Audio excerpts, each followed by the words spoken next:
नमस्ते, मेरा नाम आशीष चौहान। आप देख रहे हैं एचआरए फाइनेंस यूट्यूब चैनल। आज मैं आपको बताने जा रहा हूँ जीएसटीआर 3B के बारे में, कैसे हमें फाइल करनी है। चलिए, सबसे फर्स्ट मैं एक बेसिक जानकारी दे रहा हूँ आपको कि जीएसटीआर 3B कैसे हमें फाइल करनी है। उसके लिए एक थोड़ी सी आसान ट्रिक बता रहा हूं मैं पहले, और उसके बाद मैं फुल प्रोसेस में आपको बताऊंगा। चलिए, जीएसटीआर 3B फाइलिंग की प्रोसेस जानते हैं। सबसे पहले हमें क्या होता है, जीएसटी के पोर्टल पे हमें जाना होता है। वहां पर जीएसटी के पोर्टल पे हमें जाकर के लॉगिन करना पड़ता है। लॉगिन करने के बाद में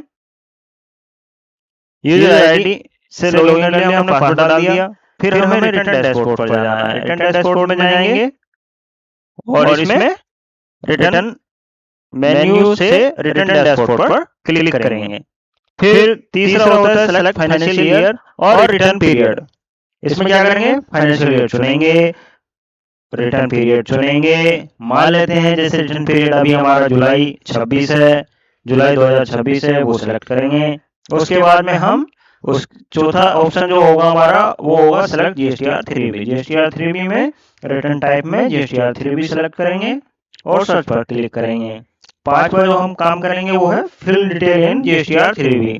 जीएसटीआर 3B की टेबल में सेल्स, परचेज और आईटीसी टैक्स आदि टैक्स लायबिलिटी आदि से जानकारी भरेंगे। ठीक है। छठा जो काम करेंगे हम वो है चेक एंड बैलेटिंग। सभी जानकारी हम चेक कर लेंगे और उसमें वैलिडेट पर क्लिक कर देंगे। और जो सातवां हम काम करेंगे वो है पे टैक्स। यदि टैक्स पेबल है तो क्रिएट चालान पर क्लिक करेंगे और उसके बाद हम पेमेंट कर देंगे। आठवां जो हम काम करेंगे वो है फाइल रिटर्न। आठवां काम क्या है हमारा, फाइल रिटर्न। पेमेंट के बाद फाइल जीएसटीआर 3B पर क्लिक करेंगे, रिटर्न सक्सेसफुली फाइल हो जाएगा। ठीक है जी। अब हम आते हैं गुड्स एंड सर्विस के पोर्टल पर आ गए हम। इसमें हमें यूजर नेम डाल देना है, पासवर्ड डाल देना है और लॉगिन पर क्लिक कर देना है। लॉगिन पर क्लिक करने के बाद में सर्विस पर आएंगे। सर्विस के बाद में हमें इसके अंदर जीएसटी ये रिटर्न्स का ऑप्शन आएगा, रिटर्न डैशबोर्ड का ऑप्शन आएगा, यहाँ पर हमें जाना है। इसके बाद हमें यहाँ पे फाइनेंशियल ईयर सेलेक्ट करना है। जो भी आपका फाइनेंशियल ईयर है, क्वार्टर सेलेक्ट कर लेंगे और पीरियड में मंथ सेलेक्ट करके हम सर्च पर क्लिक कर देंगे। ठीक है। इस पर क्लिक करने के बाद में हमें कुछ इस तरह का डैशबोर्ड ये हमारे सामने एक टेबल ओपन हो जाएगी। ये ओपन होने के बाद में हमें क्या करना है, जीएसटीआर 3B। ध्यान रहे, सबसे पहले हमें क्या करनी होती है, जीएसटीआर 1। जीएसटीआर 1 हमने जैसे ही फाइल कर देते हैं उसके बाद में हमें हमारे 20 तारीख से पहले पहले हमें जीएसटीआर 3B फाइल करनी होती है। वो फिर इसमें हम कहाँ जाएंगे, प्रिपेयर ऑनलाइन। अगर आपके पास में 2, 4, 10 बिल हैं तो प्रिपेयर ऑनलाइन का यूज करें, वरना ऑफलाइन का यूज करें। ऑनलाइन में हम क्लिक कर देंगे। उसके बाद में हमने जैसे प्रिपेयर ऑनलाइन पे क्लिक किया, कुछ इस तरह से हमारे सामने एक डिस्प्ले शो होती है, जिसके अंदर हमें यहाँ पर दिखाया गया है नील फ्रॉम जीएसटी। अगर आप do you want file nil return, अगर आप नील रिटर्न फाइल करना चाह रहे हैं तो इसमें आप यस करेंगे, अन्यथा नो पर रहने देंगे। और बाकी सारे ऑप्शन ये हम यस कर देंगे और यहाँ नेक्स्ट पर क्लिक कर देंगे। इसके बाद में हमारे पास में कुछ इस तरह की टेबल्स खुल के आएंगी सामने हमारे, जो इस प्रकार है। 3.1 tax on outward and reverse charge inward supply, और 3.11 supply notified under the section 95 of the CGST act 2017, और 3.2 इंटरस्टेट सप्लाई और एलिजिबल आईटीसी, और फिर एग्जाम इसमें हमें ये भरनी पड़ती है। इसमें इंटरेस्ट और डेट की अगर आपकी होती है तो वो करनी होती है। फिर जीएसटीआर सेव कर देते हैं, जीएसटीआर 3B को। उसके बाद में हमें क्या करना होता है, इसके बाद में हमें देखना होता है हमें 3.1, ये टेबल हमारी 3.1 है। 3.1 में क्या होगा, एक सेकंड मुझे जाइए। 3.1 में एक सेकंड मुझे जाइए। ये हमें यहाँ पे 3.1 में क्या दिखता है, डिटेल ऑफ आउटवर्ड सप्लाई। इसमें हमें क्या करना होता है, बाकी जानकारी तो हमारी आउटवर्ड की GSTR1 में हम कर ही देते हैं। बाकी हमें ये सब हमारी GSTR1 में हो जाती है। ये GSTR3 के टाइम पे हमें क्या करना होता है, अगर inward supply liable to reverse charge, कोई हमने रिवर्स चार्ज यानी मान लिया कोई सर्विस ली, सर्विस मान लेते हैं जैसे कि ट्रांसपोर्टर की सर्विस हो गई, वो हमने यूज की, उसमें GST का बिल नहीं दिया उसने, उसमें हमें क्या होता है, आरसीएम एप्लीकेबल होता है 5% इंटरेस्ट रेट है, तो 5% इंटरेस्ट रेट है तो 2.5% CGST और GST में कर देते हैं। उसके बाद हम कंफर्म कर देते हैं। अब आ जाते हैं, हम जान लेते हैं 3.1 इस टेबल के बारे में। 3.1.1 इसमें क्या करना होता है, हमें ई कॉमर्स सप्लाईज, यदि आपने ई कॉमर्स ऑपरेटर जैसे अमेजन, फ्लिपकार्ट, स्विगी, जोमेटो के माध्यम से ऐसी सप्लाई की है जिस पर TCS या धारा 9 सबसेक्शन 5 लागू होती है, तो उसका विवरण हम यहाँ पे भरते हैं। ठीक है जी। अब आते हैं हम 3.2 इंटर स्टेट। 3.2 इंटर स्टेट, इसमें क्या करना होता है हमें, 3.2 में सबसे पहले हम जान लेते हैं क्या है ये टेबल। 3.2 इंटर स्टेट की गई टैक्सेबल आउटवर्ड सप्लाई का विवरण भरा जाता है। यह जानकारी राज्य स्टेट के अनुसार दी जाती है। इसमें क्या कर देते हैं, इसमें place of supply, total taxable value और इंटीग्रेटेड टैक्स। ठीक है जी। ये 3 टेबल ये किनको की गई बिक्री दिखाई जाती है, अनरजिस्टर्ड पर्सन B2C। ये हम सब GSTR1 में भरते हैं। एक समझा रहा हूं मैं आपको, जिसके पास GSTR नहीं है, जैसे मान लेते हैं, उदाहरण मान लेते हैं, उत्तर प्रदेश से दिल्ली से एक सेकंड,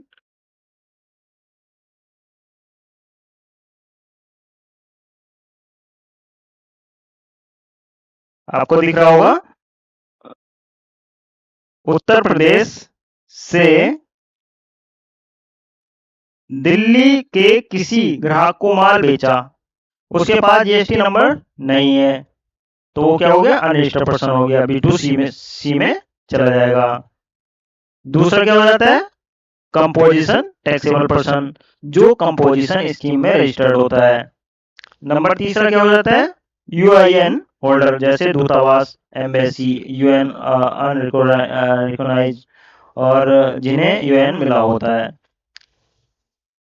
तो इसमें कौन सी जानकारी भरनी होती है हमें 3.2 में, प्लेस ऑफ सप्लाई POS, किस राज्य में सप्लाई हुई वो राज्य का नाम, टैक्सेबल वैल्यू, इसमें हमें टैक्सेबल वैल्यू लानी होती है, IGST अमाउंट, जिस बिक्री पर लगने वाला IGST वो हमें भरना होता है। उदाहरण मान लेते हैं, मान लीजिए आपकी कंपनी उत्तर प्रदेश में है, आपकी कंपनी उत्तर प्रदेश में है, दिल्ली के बिना GST वाले ग्राहक को आपने 1 लाख का माल भेज दिया, उसमें क्या हो गया, टैक्सेबल वैल्यू 1 लाख हो गई, IGST जो हो गई वो 18,000 हो गई, और राजस्थान के कंपोजिशन डीलर को 50,000 का अगर माल बेचा तो उसमें क्या हो गया, ये टैक्सेबल वैल्यू ये हो गई आपकी 50,000 हो गई और IGST हो गई। तो इसको कैसे भरेंगे, ठीक है, अभी समझ लेते हैं कैसे भरेंगे। इसको भरने का तरीका ये है भैया, रुक जाइए अभी बता देता हूँ मैं।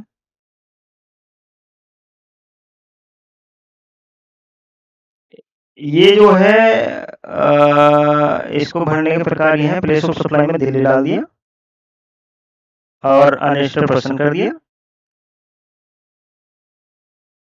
एक सेकंड, अनरजिस्टर्ड पर्सन कर दिया, और उसमें टैक्सेबल वैल्यू में आपने क्या करा, 1 लाख रुपए डाल दिया, ठीक है, और IGST के अमाउंट पे क्या किया आपने,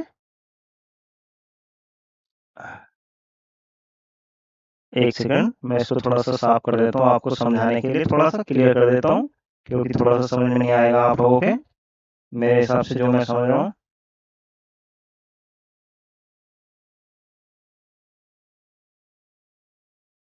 इसमें एक पेन सेलेक्ट करता हूँ दूसरे कलर का। इसमें प्लेस ऑफ सप्लाई में आपने क्या डाल दिया, दिल्ली डाल दिया, अनरजिस्टर्ड पर्सन लिख दिया, टैक्सेबल वैल्यू में क्या लिख दिया, 1 लाख लिख दिया, आईजीएसटी में आपने 18,000 डाल दिए। ऐसे ही क्या करा आपने, राजस्थान में कंपोजिशन डीलर है उसमें 50,000 आपने टैक्सेबल वैल्यू और टैक्स क्या कर दिया आपने 9,000 उसमें फाइल कर देंगे 3.2 में। यहाँ तक आपको समझ में आ गया होगा। इसमें क्या नहीं भरना होता है हमें, इंट्रा स्टेट अपने ही राज्य के अंदर अगर की गई बिक्री है तो वो नहीं भरना होता है 3.2 में। रजिस्टर्ड नॉर्मल टैक्स पेयर सामान्य जीएसटी रजिस्ट्रेशन वाले को की गई इंटरेस्टेड B2B की बिक्री, ये जानकारी जीएसटी R1 से ऑटो पॉपुलेट होती है जो 3.2 का हिस्सा नहीं होती है।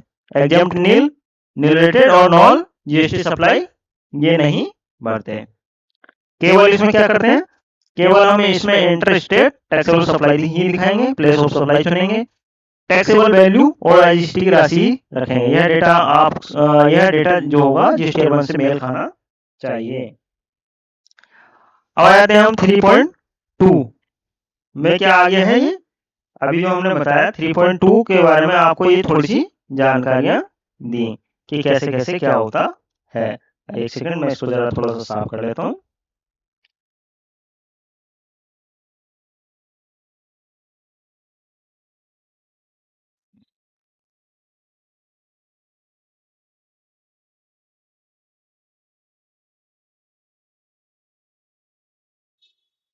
अब हमें क्या करना है ये बताया मैंने। अब इसके अंदर जब हम जाते हैं, इसके अंदर हमने supply made to unregistered person के अंदर क्या करा हमने, प्लेस ऑफ सप्लाई जैसे अभी बताया उदाहरण में, ये जम्मू कश्मीर हो गया, टैक्सेबल वैल्यू डाल दी इसमें और ये डाल के हम यहाँ पे ऐड भी कर सकते हैं और अगर हमारी है वरना फिर कंफर्म कर देंगे। ऐसे सेम इसमें क्या होगा, supply made to composition trade, composition ये इसमें हम टैक्सेबल वैल्यू डाल देंगे, ठीक है। इसमें आईजीएसटी टैक्स डाल दिया, यहाँ प्लेस ऑफ सप्लाई सेलेक्ट कर लेंगे, फिर यहाँ कंफर्म कर लेंगे। अगर और ऐड करना तो यहाँ ऐड भी कर सकते हैं, ठीक है जी। फिर यहाँ पे supply made to UN holder, जैसे कि अभी मैं ऊपर सारा समझाया मैंने आपने, प्लेस ऑफ सप्लाई डाल देंगे, टैक्स डाल देंगे, ये अमाउंट डाल देंगे, अगर कोई और है तो ऐड कर देंगे वरना यहाँ कंफर्म पे क्लिक कर देंगे, ठीक है जी। अब आ जाते हैं हम इसमें जीएसटीआर3 के जो पॉइंट 4 नंबर है, एलिजिबल आईटीसी। एलिजिबल आईटीसी थोड़ा सा हम समझ लेते हैं क्या होता है कैसे होता है, ठीक है जी। ठीक है, एलिजिबल आईटीसी के बारे में मैं बताता हूँ। इसमें हमें 4A आईटीसी अवेलेबल भरनी होती है, 4B में आईटीसी रिवर्स भरनी होती है। थोड़ा सा मैं आपको बड़ा करके दिखा देता हूँ इसमें,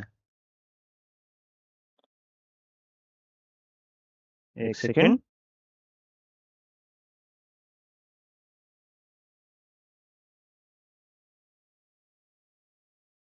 ये हो गया इसमें। इसमें 4B और 4C में क्या होता है, नेट आईटीसी अवेलेबल, जो नेट आईटीसी अवेलेबल होती है। 4D में अदर डिटेल्स भरनी होती है। 4A समझ लेते हैं, 4A समझ लेते हैं, ठीक है जी।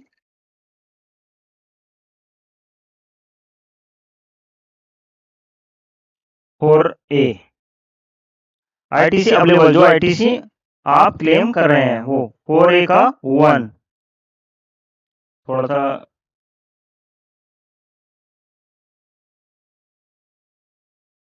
4A के अंदर आ गए 4A का 1। इसमें क्या होता है, इंपोर्ट ऑफ गुड्स, विदेश से क्या होता है, विदेश से सामान आयात करने पर भरा गया आईजीएसटी। मान लिया चीन से मशीन खरीदी, वैल्यू उसकी 10 लाख है, आईजीएसटी पेड किया हमने 1,80,000, तो उसमें क्या करेंगे हम, आईजीएसटी के अंदर 1,80,000 हमने डाल दिया, कुल आईटीसी क्या हो गया हमारा रुपए 1,80,000 हो गया। 4A के 2 में 4A का 2 ऑप्शन जो है, इंपोर्ट ऑफ सर्विस, विदेश से सेवा लेने पर आरसीएम के तहत भरा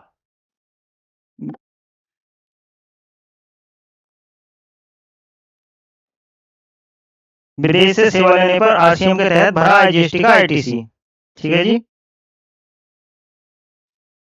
इसमें क्या होता है, जैसे मान लिया सर्विस लिया आपने विदेश से, कोई गुड्स एड सर्विस ली, एडवर्टाइजमेंट की, उसकी वैल्यू है आपकी 1,00,000 रुपए, IGST हो गया आपका 18,000 रुपये। तो IGST वाले ऑप्शन में आपने क्या कर दिया, 18,000 रुपये डाल दिए। ITC क्लेम हो गई आपकी 18,000 रुपये। 4A-3 में क्या करेंगे, reverse charge supply RCM, reverse charge. Bharat में ऐसी खरीद जिस पर टैक्स आपको भरना है, समझे। जैसे मान लिया एडवोकेट फी हो गया 50,000 हो गया, GST हो गया, सर्विस 50,000 हो गई, GST 9,000 हो गया। तो आपका CGST GST के अंदर 4500 आपने डाल दिया। टोटल जो कुल ITC हुई वो क्या हो गई हमारी 9,000 रुपये हो गई। अब 4A का 4 में क्या होगा, ITC reclaim input service distributor द्वारा भेजा गया ITC। मान लिया HO ने ITC भेजा, ये 20,000 CGST में, SGST में, ये हमने डाल दिया ITC, कुल ITC हो गई 40,000। 4A के 5 में क्या होगा, all other ITC, registered purchase पर मिला ITC। परचेज हो गई हमारी 5 लाख, ठीक है जी।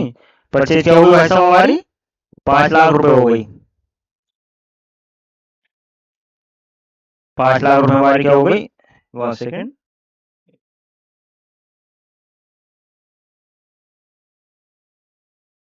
परचेज हो गई हमारी 5 लाख रुपए, और ये हो गया हमारा CGST SGST में हो गया। एक सेकेंड, थोड़ा सा मैं इसको क्लीन करके दे देता हूँ, आपको समझ में आएगा।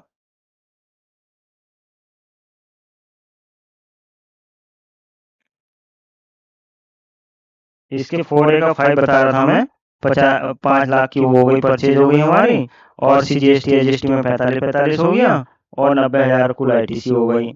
अब क्या हो गया, कुल ITC 4A में CGST में इतना हो गया, SGST में इतना हो गया, और इसमें कुल ITC हो गई है 4B। अब मैं समझाता हूँ 4B, ठीक है जी। इसे क्लीन कर देता हूँ थोड़ा सा।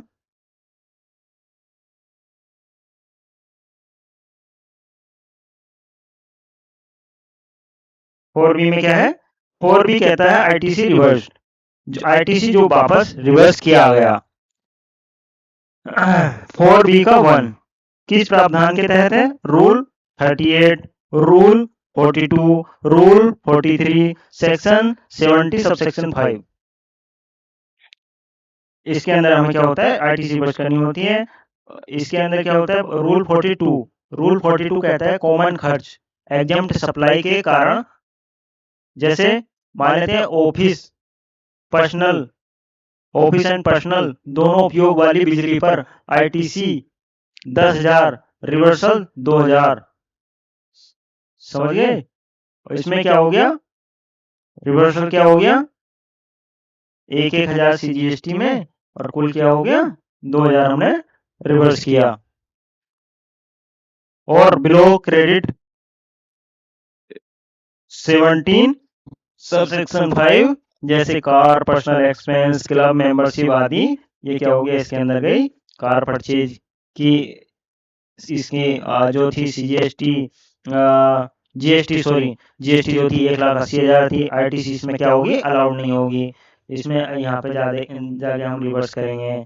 4 का B का 2 टेम्परेरी रिवर्सल 180 दिन का नियम है, रूल 36 का सबसेक्शन 4, सप्लायर को 180 दिन के भीतर पेमेंट नहीं करने पर, मान लिया हमने एक 18,000 का हमने ये कुछ परचेज की थी, उस पर GST 18,000 था, और हमने उसका क्या किया, उसका हमने पेमेंट नहीं किया। तो 180 दिन के अंदर अगर पेमेंट नहीं किया हमने, तो हमें क्या करना पड़ता है, उसकी ये ITC जब हम पेमेंट करेंगे तभी इसको क्लेम करेंगे, वरना इसको हम क्या कर देंगे, रिवर्स कर देंगे, ठीक है जी। 4 का C में क्या आता है, नेट ITC अवेलेबल, इसका फॉर्मूला क्या होता है, 4C इक्वल 4A, ये 4A और माइनस 4B, ये माइनस रिवर्स वाली 4B, ये वाली 4B, ये वाली, इसके बारे में बता रहा हूं मैं 4B, ठीक है। टोटल ITC अवेलेबल कितनी थी हमारी 3,37,000 4A में, और ITC रिवर्स कितनी की 2,09,000, ये वाली। तो नेट ITC क्या होगी 4C में इसको घटा के हमारे पास अवेलेबल हो गई 1,36,100 रुपये। अब आते हैं 4 का डी, अदर डिटेल। 4D का 1 में आईटीसी रिक्लेम, जो आईटीसी पहले 4B का 2, जो आईटीसी हमने 4B का 2 रिवर्स किया था, आप सप्लायर को पेमेंट कर दिया तो उसे वापस क्लेम करते हैं 4D का 1 में। समझे? ये जो हमने ये 4B का 2 जो टेम्परेरी 180 दिन का नियम था, हमने उसको पेमेंट कर दिया। जो हमने पहले 18,000 रिवर्सल किया था, वो अब हम इसमें क्या करेंगे, 4D के 1 में रिक्लेम करेंगे। तो राशि हो गई हमारी ये 18,000, और ये 4D का 2 इनएलिजिबल आईटीसी। ठीक है। Time limit under section 16 subsection 4 निकल जाने के कारण, अन्य कारणों से जो आईटीसी क्लेम नहीं कर सकते, तो वो क्या करेंगे हम, कि जो हमने जो परचेज की जुलाई में, जो परचेज की जुलाई 26 में, और जो हम उसकी जीएसटी 3 भी हम अगस्त में फाइल करते हैं, टाइम उसकी जो इनएलिजिबल आईटीसी है वो 12,000 है। तो ये हम यहाँ पे डिटेल डालेंगे इनएलिजिबल आईटीसी की। अब आ जाते हैं कंप्लीट एग्जांपल समरी पे। 4A टोटल आईटीसी अवेलेबल कितनी थी हमारे पास भाई साहब, 3,37,000। 4B में क्या था, टोटल रिवर्स था इतना। नेट आईटीसी क्या थी भाई साहब, 1,36,100। अब इसमें 4D के 1 में क्या था, रिक्लेम आईटीसी की इतनी, 4D में इनएलिजिबल आईटीसी हो गई इतनी, 12,000 रुपए। ठीक है जी।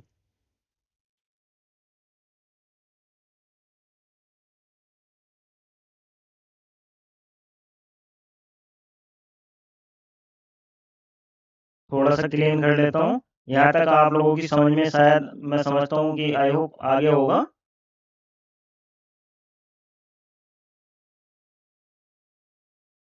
ठीक है।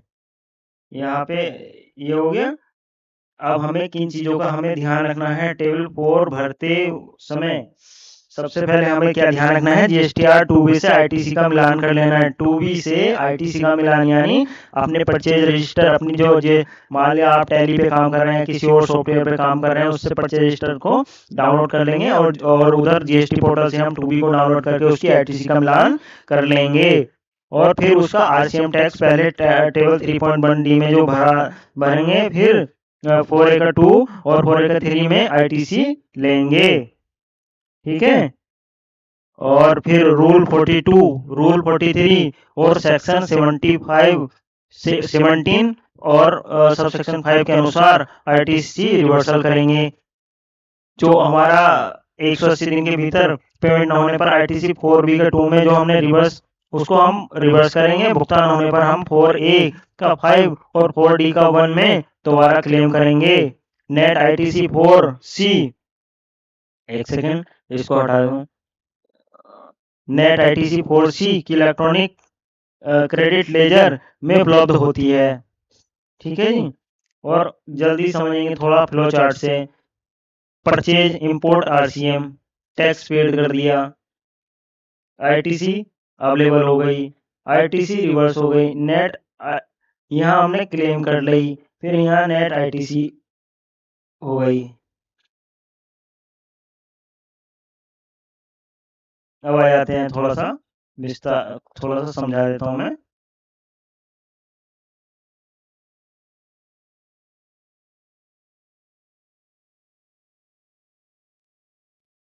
जो टेबल 4A है आईटीसी अवेलेबल एलिजिबल आईटीसी में कुल, इसमें क्या करना होता है, जैसे कि मैंने बताया 4A table ITC available eligible ITC, इसमें कुल एलिजिबल आईटीसी भरना होता है। 4A में 4A का 1 में इंपोर्ट ऑफ गुड्स, विदेश से सामान खरीदा है।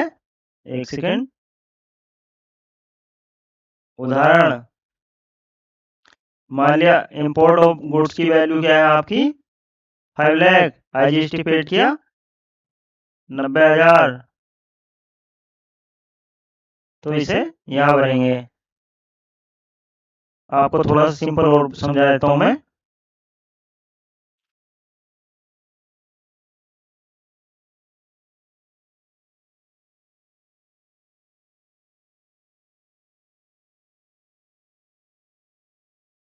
ये आपको बहुत कुछ समझ में आ गया होगा इतना, कि हमें टेबल 4 में एलिजिबल आईटीसी को कैसे कैसे क्या करना है सेटअप। ये मैं आप लोगों को ऑलरेडी पहले ही समझा चुका हूँ। उसके बाद में जैसे ये कुछ ऑप्शन होते हैं एलिजिबिलिटी का, जैसे मैंने आपको बताया था ये फॉर एलिजिबिलिटी का है। इसमें ITC available whether in full और पार्ट, ये integrated tax, central tax, state tax और सेस। इंपोर्ट ऑफ गुड्स में मैंने आपको बताया, जो आपने इंपोर्ट ऑफ गुड्स की बात कर रहे हैं, इंपोर्ट ऑफ गुड्स किया है तो 4A के 1 में इंपोर्ट ऑफ गुड्स जो विदेश से सामान खरीदा है, इंपोर्ट गुड्स की वैल्यू आपकी 5 लाख रुपए है और आईजीएसटी जो आपका है वो 90,000 है। तो इसमें यहाँ पे हम कहाँ गया, यहाँ हम भर देंगे इसके अंदर इंपोर्ट ऑफ सर्विस की बात अगर मैं करूं,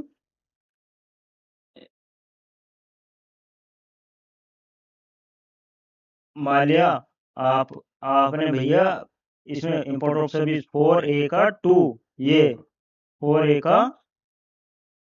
2, 4A का 2 इंपोर्ट ऑफ सर्विस,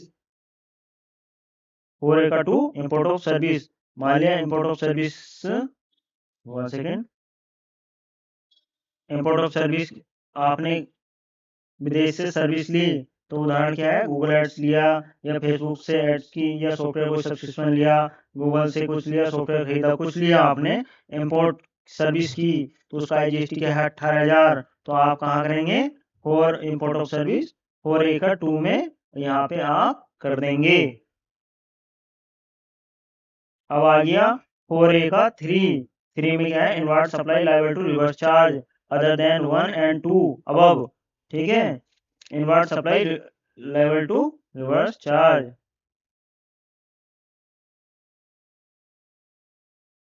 ये 4A का 3 रिवर्स चार्ज वाली परचेज, जैसे GTA, goods transport, advocate, security service.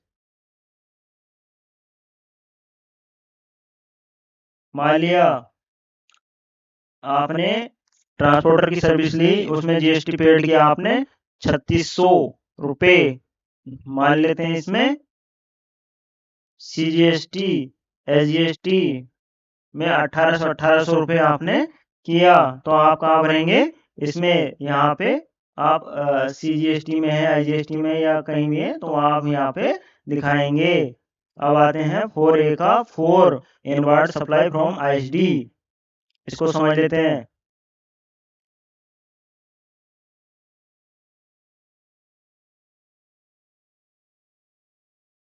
Inward supply from ISD, inward supply 4A का 4 इनवर्ट सप्लाई आईएसडी। यदि आपकी कंपनी में आईएसडी रजिस्ट्रेशन है तो छोटे बिजनेस में सामान्यतः 0 रहेगा, समझे। यहाँ पे 4A का 5 और अदर आईटीसी, सबसे ज्यादा यहीं पर हमें भरना होता है, यानी नॉर्मल परचेज जिसका जीएसटी आपने सप्लायर को दिया। उदाहरण समझ लेते हैं, मान लेते हैं आपने परचेज की 1 लाख की, जीएसटी उसका हो गया सीजीएसटी में 9,000 और एसजीएसटी में क्या हो गया 9,000। तो सीजीएसटी एसजीएसटी में 9,000 रुपए आप कहाँ दिखाएंगे, यहाँ, एक सेकंड, ऑल अदर आईटीसी, ये यहाँ आप दिखा देंगे। अब आ जाते हैं आईटीसी रिवर्स, 4 का बी आईटीसी रिवर्स।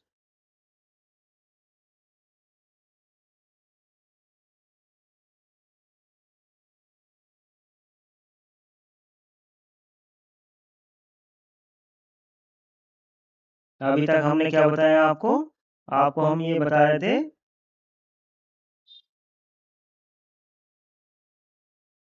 आपको मैंने बताया अभी 4A का 5 ऑल अदर आईटीसी, सबसे ज्यादा हमें ये भरना होता है। नॉर्मल परचेज जो हमारी होती है उस पर जो हमारा इनपुट होता है वो हमें वहाँ पे अपना ऑल अदर आईटीसी में दिखाना होता है। मान लीजिए सीजीएसटी एसजीएसटी परचेज आईटीसी हमारी 20,000 और 15,000, इंपोर्ट गुड्स इतना 10,000, रिवर्स चार्ज हमारा ये हो गया। तो 4A का ए में 4A का ए 4A का ए 4A का ए, एक सेकंड ये ऊपर चला गया।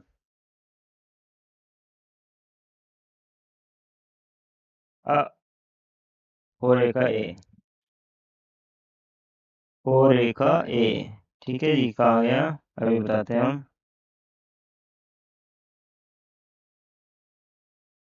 ITC अवेलेबल है ना, 4A का A।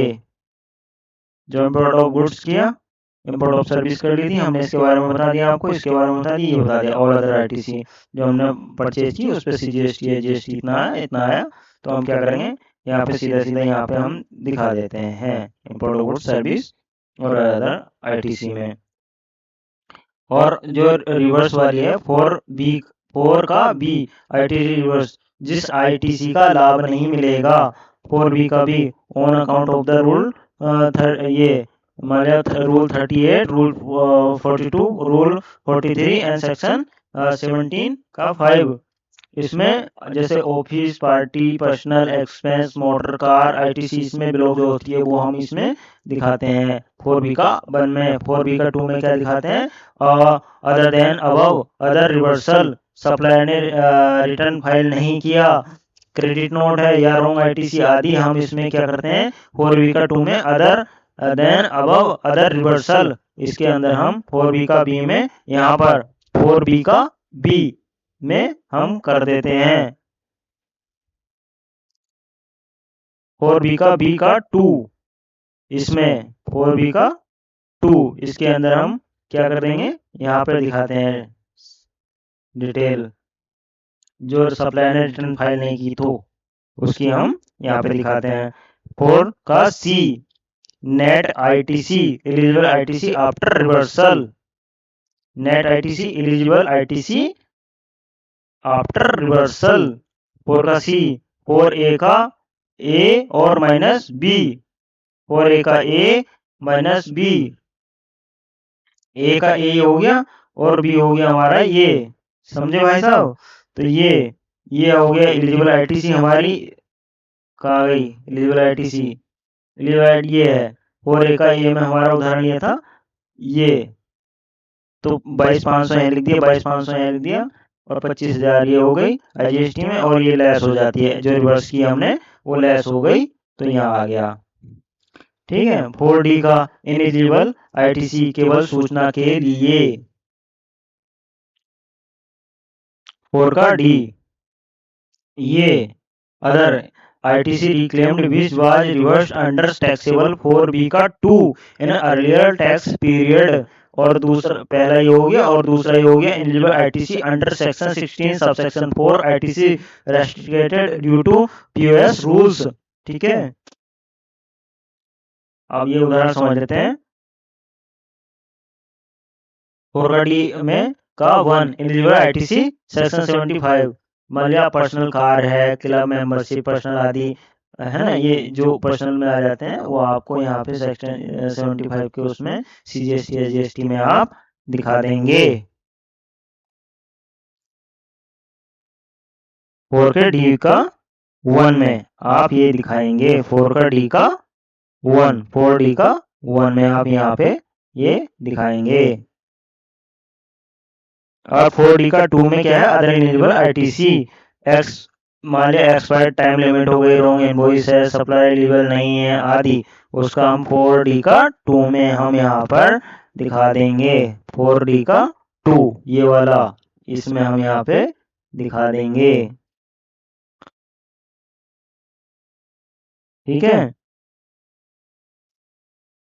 थोड़ा सा समझ लेते हैं पूरा उदाहरण के साथ। मान लीजिए GST R2B में निम्नलिखित ITC दिख रही है, सब परचेज, सामान्य परचेज 4A का 5, आपको यहाँ पे CGST GST और IGST में इतना दिख रहा है, रिवर्स में इतना इतना इतना, इम्पोर्ट ऑफ गुड्स में 4A का 1 में इतना, बिलो क्रेडिट 4B का 1 में आपका इतना, अदर रिवर्सल में आपका इतना इतना 500 और आपका कुल एलिजिबल ITC क्या हो गई भाई साहब आपकी, ये हो गई,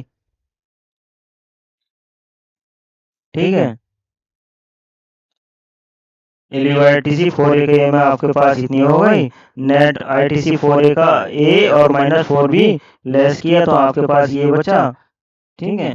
अब आपको क्या ध्यान रखना है, टेबल 4 को भरने से पहले क्या ध्यान देना है, केवल भैया 2B डाउनलोड करके परचेज रजिस्टर से मिलान करें, ठीक है, आपको टू बी से उससे मिलान कर लेना है और एलिजिबल आईटीसी क्लेम करेंगे, ब्लॉक क्रेडिट और पर्सनल यूनिवर्सल को सही टेबल में दिखाएंगे, सभी राशियां अलग अलग में भरेंगे, सीजीएसटी एचजीएसटी की उसमें भरेंगे, रिटर्न फाइल करने से पहले प्रीव्यू ऑफ इससे करेंगे।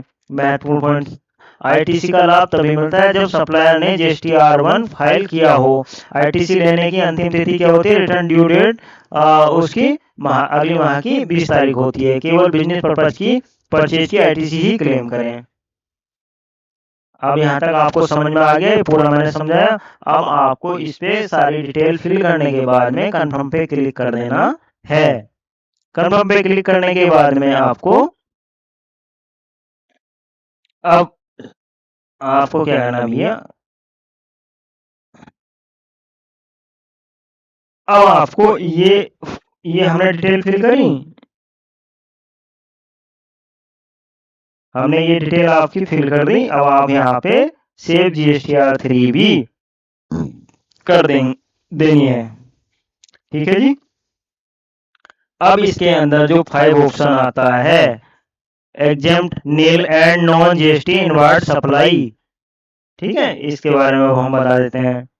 अब exempt nil and non GST inward supply के बारे में हम बता रहे हैं, इस पर क्लिक कर देंगे और उसके बाद में 5 वैल्यू ऑफ ये इस तरह से आएगा, आपके पास ऑप्शन आएगा। और from a supplier under composition scheme exempt and nil rated supply inter state और इंट्रा स्टेट में हम दिखा देंगे। नॉन जीएसटी सप्लाई ये यहाँ दिखा देंगे हम। उसके बाद में हम कंफर्म कर देंगे। 5 के बारे में अभी हम बता रहे थे आपको। टेबल 5 को समझ लेते हैं थोड़ा सा। टेबल 5 को यहाँ खोल लेते हैं, यहाँ पे थोड़ा सा समझने के लिए आपको मैं बता देता हूँ थोड़ा सा। टेबल 5 में ऐसी सप्लाई की जानकारी दी जाती है जिन पर जीएसटी दे नहीं है। इसमें निम्न 3 प्रकार की सप्लाई शामिल होती हैं: नील रेटेड, एग्जेम्प्ट और non GST supplies. Nil rated supply जिन वस्तुओं या सेवाओं पर जीएसटी की दर 0 है। जैसे मान लीजिए उदाहरण में ताजा फल हैं, सब्जियां हैं, जहां जीएसटी हमारी 0 है। सामान 1,50,000 का बेचा। अनाज कुछ श्रेणियों में, नमक कुछ मामलों में तो नील रेटेड सप्लाई हमारी क्या हो गई भाई साहब? 1.5 लाख रुपए हो गई। 1.5 लाख रुपए हम नील रेटेड सप्लाई के अंदर डाल देंगे यहाँ पे। ठीक है भाई साहब। इसमें दूसरा है एग्जम्प्ट सप्लाई। ऐसी सप्लाई जिसे सरकार ने जीएसटी से छूट एग्जम्पशन दी है। उदाहरण स्वास्थ्य सेवाएं हैं, शिक्षा सेवाएं हैं, कृषि से संबंधित कुछ सेवाएं हैं। मान लिया एग्जम्प्ट सर्विस 80,000 की दी है, तो टेबल 5 में एग्जम्प्ट सप्लाई में 80,000 रुपए हम यहाँ पर एग्जम्प्ट के अंदर यहाँ पे हम दिखाएंगे। यहाँ पे हम इसके अंदर दिखाएंगे, एग्जम्प्ट की यहीं पे दिखाएंगे। ठीक है जी। अब तीसरा है नॉन जीएसटी सप्लाई। ऐसी सप्लाई जो जीएसटी लागू के दायरे में नहीं आती हैं। उदाहरण पेट्रोल, डीजल और कुछ मानव उपभोग हेतु अल्कोहल। पेट्रोल की बिक्री मान लिया हम 3 लाख रुपए की है जी, ठीक है, टेबल 5 में भरेंगे। नॉन जीएसटी सप्लाई के अंदर, नॉन जीएसटी सप्लाई के अंदर इसके अंदर हम यहाँ 3 लाख रुपए दिखाएंगे। ठीक है। अब टेबल 5 को समझ लेंगे। थोड़ा छोटे उदाहरण है। नील रेटेड सप्लाई 0 जीएसटी वाली सेल्स, जैसे ताजा फल, सब्जियां, नमक आदि 1.5 लाख रुपए की हमने सप्लाई की। एग्जेम्प्ट सप्लाईज, एग्जेम्प्ट की गई सेल्स जैसे शिक्षा सेवाएं, स्वास्थ्य सेवाएं आदि 80,000 की। नॉन जीएसटी सप्लाई जैसे जीएसटी के दायरे से बाहर सेल्स, पेट्रोल, डीजल, एटीएफ आदि, टोटल 5,30,000। अब इसमें एक वास्तविक उदाहरण समझ लेते हैं। टैक्सेबल सेल कितनी है आपकी? 8 लाख। ये टेबल 3.1 के ए में हम दिखाएंगे। अब आपकी नील रेटेड सेल्स कितनी है? 1,20,000 टेबल 5 में हम दिखाएंगे। ठीक है, इनमें हमें ये सारी चीजें दिखानी है। ध्यान रखने योग्य बात है, सेल रजिस्टर से मिलान करके ही टेबल 5 को भरेंगे। नील, एग्जाम्प्ट, नॉन सप्लाईज को अलग अलग पहचानेंगे। यदि आपके पास कोई ऐसी सप्लाई नहीं है, टेबल 5 में 0 होगा। रिटर्न फाइल करने से पहले सभी आंकड़े वेरीफाई कर लेंगे। टेबल 5 में क्या नहीं भरना है, जिसमें आपका जीएसटी वाली सेल्स हो, एक्सपोर्ट हो, ये अलग टेबल में रिपोर्ट होती है। रिवर्स चार्ज वाली सेल, टैक्सेबल सप्लाई, ये नहीं हमें इसमें दिखानी होती है जी। ठीक है, अब आ जाते हैं ये। इसको करने के बाद, इसको फिल करने के बाद में हम GSTR3B पर इसको सेव करेंगे। नीचे आ जाते हैं, इसमें क्या आएगा, टेबल, अब हम आ गए table 5.1, interest and late fee for previous period, tax period. इसमें क्या करेंगे, इसके अंदर अगर हमारा कोई इंटरेस्ट है या लेट फी है, समझ रहे हैं, वो हमें इसके अंदर दिखानी होती है। टेबल 5 के अंदर इंटरेस्ट कब लगता है, जब आप जीएसटी की राशि टैक्स समय पर जमा नहीं करते तो बकाया राशि पर इंटरेस्ट लग जाता है। मान लिया जुलाई 26 का जीएसटी टैक्स था 50,000, ड्यू डेट थी 20 अगस्त, आपने टैक्स जमा किया 30 अगस्त, तो देरी में कितने दिन हो गए, 10 दिन। तो जी इस देरी पर लागू के नियम के अनुसार इंटरेस्ट लगेगा, ऑटो पॉपुलेट कर देगा वो।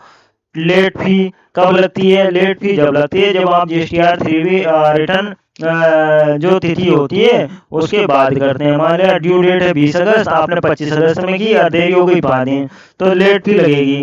पोर्टल ऑटो कैलकुलेट करके दिखा देगा।